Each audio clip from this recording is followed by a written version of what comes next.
वसुधा करेगी मेघा को एक्सपोज क्योंकि मेघा ने अविनाश के साथ बहुत बड़ा फ्रॉड किया है। अविनाश ने देख लिया है कि वसुधा और मेघा के बीच क्या हो रहा है। उसने देख लिया है कि कैसे मेघा वसुधा के साथ मिसबिहेव कर रही है। इसी बात पर अविनाश बहुत गुस्से में आ चुका है और देव से बात करने के लिए पहुंचने वाला है। लेकिन रास्ते में ही मेघा उसे रोक लेती है और लड्डू खिलाती है जिसमें उसने नशीली गोली मिला रखी है। इस वजह से अविनाश को खतरनाक नशा हो गया है। अब घरवालों को और देवदिव्या को लगने वाला है कि अविनाश फिर से शराब पीकर आया है। अविनाश देव से लड़ने जाता है और कहता है कि आपने मेघा से शादी करके गलती कर दी। वह एक बुरी लड़की है। उसने वसुधा के साथ बहुत बदतमीजी की है।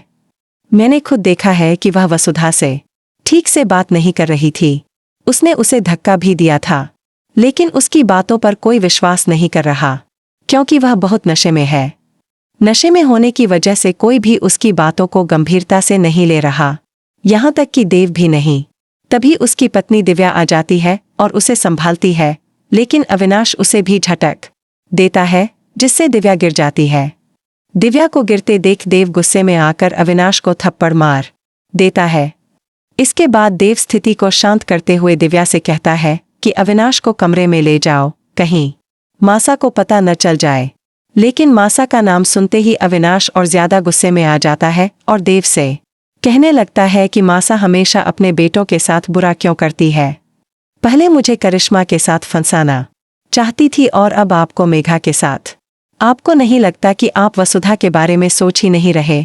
इतना सब कहने के बाद अविनाश बेहोश हो जाता है और दिव्या उसे अपने कमरे में ले जाती है।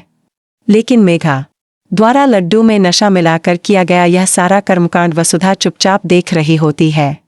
वसुधा समझ जाती है कि मेघा ने यह सब इसलिए किया ताकि देव के सामने अविनाश की इज्जत खराब हो। वसुधा सबूतों के साथ देव के सामने जाती है और बताती है कि मेघा ने अविनाश को नशीला लड्डू खिलाया था।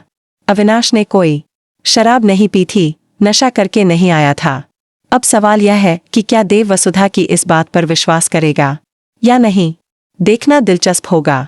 कहीं ऐसा न हो कि इस वजह से देव और वसुधा के बीच भी लड़ाई हो जाए। अब अविनाश और वसुधा मिलकर मेघा को एक्सपोज करने वाले हैं क्योंकि दोनों एक हो चुके हैं और अब मेघा के खिलाफ सबूत ढूंढने वाले हैं। देखते हैं किसकी होगी जीत। लेकिन हम तो जानते ही हैं कि जीत वसुधा की ही होगी। पर इस बार जीत के साथ एक दुखद खबर भी आएगी। चौहान हाउस में किसी की मौत होने वाली है। आखिरकार वो शख्स कौन होगा, देखना मज़ेदार होगा। इसलिए देखते रहिए सीरियल वसुधा। अगर वीडियो पसंद आया हो तो एक लाइक बनता है।